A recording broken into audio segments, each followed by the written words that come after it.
I got back onto self-improvement in summer of 2023, I watched this video from a big YouTuber named Hamza. That video was his full discipline guide, which is an amazing video, which I definitely recommend you check it out. And in that video, he said that one of the best ways to build discipline is to find an activity from your childhood that you liked to do and do it again. So after hours of thinking and recalling back to my earliest years, I remembered one good habit that I used to do practically any time that I was outside. This activity was hugging birch trees. Why? Because birch trees are my favorite types of trees. I don't know, they just look really cool to me. And my grandmother used to tell me before she passed away that when you hug a tree, they give you their energy. However, after she passed away and I started to grow up, I stopped doing this good habit that I used to do practically every day when she used to take care of us. In that same discipline guide that I watched from him, I learned that the best way to become productive in everyday life and to build discipline the most efficiently is to have a morning routine. At first I was pretty skeptical because he told me to wake up basically at like 5 a.m. or 4:30 a.m. Which yeah, sometimes I had those kinds of mornings but when I used to wake up at like 5 a.m. and then I did nothing, basically went downstairs and watched YouTube until it was like 7 a.m. and everybody in my house used to wake up. Because before I watched this video and decided to start waking up at 5 a.m. so I could be more productive, my normal wake up time was around 7 a.m. so it wasn't pretty hard for me to go to 5 a.m. However, the main thing that kept me from waking up at 5 a.m. and going back to this good habit of hugging birch trees was that I was afraid of being judged.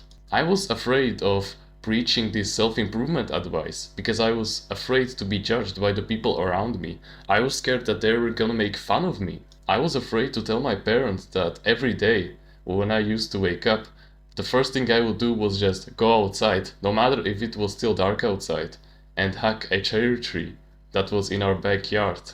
Or that I wanted to start waking up at 5 a.m. so I could read books.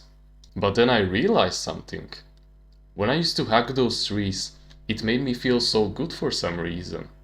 It gave me such a huge sense of happiness. And every time I accidentally woke up at 5 a.m., I just felt so good, so fresh, so motivated to get out of bed. Not because I couldn't sleep anymore, but because it felt so awesome to wake up before everyone was still asleep. So in the end, I went through. But the realization that both of these activities will have a positive impact on me wasn't enough. The main thing that pushed me was another video from Hamza and from other big YouTubers also. And I'm about to tell you what pushed me over the edge and what made me the man that I am today. The man on self-improvement, the man that is waking up at 5 a.m., the man that is doing childish good habits that keeps him happy, and the man that is trying to become the best version of himself without not giving a single fuck about what the others say about him. You see, if you do anything or say anything, if you state your own opinion, or if you do something, no matter what, the 90%, the 9%, and the 1% rule will always apply to you. Let's go over it bit by bit. As of recording this, there are over 8 billion people on this planet. Well, you see, every time you say something, like you start preaching that everyone should level up their willpower and resist bad habits, you see, 90% of people all over the world, so like 7.2 billion people on this planet, will not give a single flying fuck about what you just said. 90% just won't give a fuck. Like for example, let's say that you are from Germany and you record these types of videos and you preach these kinds of advice. Do you really think that some random crackhead from like, I don't know, India will care about your advice? Of course not. Because first of all, he's from a completely different continent, so he doesn't even understand your language. And second of all, he's a fucking crackhead, so why should he care? Of course, this was a extreme example. It can be also like, let's say that your parents tell one of your family friends that you have this YouTube channel and he doesn't care about you. Of course, then he's part of the 90%. That's different. But you get the point of the 90%. They just won't care about you. Like, at all. Now, the 9% of all people in the entire world. And this is where it gets interesting. This is like 720 million people. These people, sly snakes, on the outside, they will act like they are on your side, like they support you. But in the end, they are envious and they fucking hate you and they want to bring you down. Have you heard the analogy crabs in the bucket? You see, when you have a bucket full of crabs and one of them starts like, climbing out of the bucket and trying to escape, all of the crabs beneath him will start to pull the crab that is trying to escape back down. They will start to, snip his feet and try to basically force him to come down. I know it's horrifying, but this perfectly represents the 9% of people. When you have your own opinion, or if you start improving your life, other people will start to hate you for it. They will start to be envious that you actually have the balls and the discipline and the normal mind and you're not lazy to actually do something with your life. These 9% of people will be like, for example, your haters that will upload videos like, oh, Hamza is he's brainwashing his audience, stuff like that. Or they will randomly call you out on the street.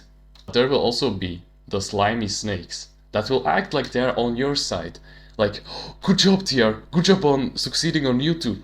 But when you turn your back, they will tell others from the 9% trash behind your back. Because guess what?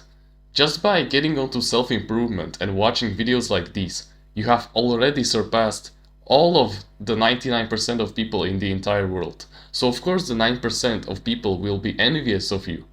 And so what? Why should they matter to you anymore? You are above them. You are in front of them in the race, in the human race for success. They are beneath you now, okay? So the next time you start preaching your advice about every exercise should go until failure and that fat person from the 9% calls you, oh, you're fat phobic because you don't understand my situation at all. Can't you see that I'm trying? Oh my god, look guys, he's fat phobic. Oh. These kinds of people will stay complacent for the rest of their lives, while you strive for the better. So why should you care about them? Leave them behind in the dust. And when they open their fat, disgusting and smelly mouths, because they don't even shower their teeth, just ignore them. In the end, you are the one who is striving to become the best version of himself. You're building the godly physique. You're watching videos like these to educate yourself. You are learning about finances so you can retire your family. You are learning how to cold approach women so you can finally meet your future wife and get her to love you. In the end, you're the one who's going to succeed. You're one on the mission while they stay miserable in their lives. So fuck them. Just fuck them. Say your opinions out loud and don't care about them. Don't care if they taunt you. You've got this. And plus, time will pass anyway, so it's up to you if you choose to listen and be miserable and be worried about these 9% of pathetic people judging you and not making any progress in your life. It's up to you. Time will pass anyway. A year from now, you would wish that you started heavy lifting and exercising earlier, because you would have one more year of muscle gain, just because you weren't lazy and you weren't so afraid of being judged. And time will pass also for them too. Their health will get worse, because they just get the only sense of happiness from being envious and from gossip. They don't exercise, they eat bullshit food, they watch bullshit content on social media. Just honestly, fuck them. How many times do I have to repeat this? And finally, there is the 1% of people The 1% of the most quality people out there, the normal people who actually think rationally and have some kind of common sense. These are approximately 80 million people, and these are the people for whom you're preaching your advice, for whom you're improving yourself, so you can make their lives easier. These people will fucking love you and will support you until you die, and forever. Even in the afterlife, they will stay loyal to you. These are the people who share the same values as you. These people are, for example, your parents, your future wife, your future children, your entire family, the audience that you build from sharing your messages, the high quality men that go to the gym, who improve themselves, who read books, who exercise every single day when they wake up, your competition. That's why you're improving yourself, so that you can escape from your shitty surroundings. Think about it. Why do you have such an anxiety to share your beautiful advice of self-improvement? Well, because you're constantly surrounded by the 99 lowest quality people out there. Every time you try to say something, they put you down. Anytime you used to say that eating cholesterol is good because it builds testosterone, which makes your muscles grow faster and stronger, they say that, oh, cholesterol is bad, you don't know what you're talking about. You're gonna have cholesterol problems in the future. Just you wait and see. And I'm like, bitch, just do your own fucking research. Watch some long-form educational content. Go read books about nutrition. Go watch long-form YouTube videos about these topics. However, as you improve yourself and you start to attract the high-quality people of the 1%, who will actually be there for you, will be quality, will give you value, and will give you the greatest friendship you can think of. Once you start to spend time with them, that's when you start to be so much more confident about yourself. That's when you truly realize the truth. The 99% of people, just fuck them. Their lives are nothing compared to yours. So why should you take their advice? Why should your happiness depend on them? Why should you care about them so much? If they bring you nothing but just negative emotions like envy, jealousy, making you mad, making you sad, etc. As you improve yourself and gain quality knowledge, which you truly think is good, then remember this quote that Stan Lee, the author of Spider-Man, said, "If you have an idea that you truly think it's good, don't let some idiot talk you out of it."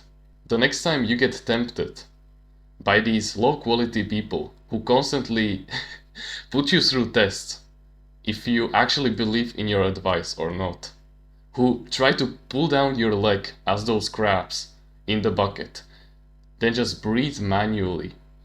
Just breathe in through your nose and out of your mouth. You'll slow down, and the rational part of your brain will always remember this advice.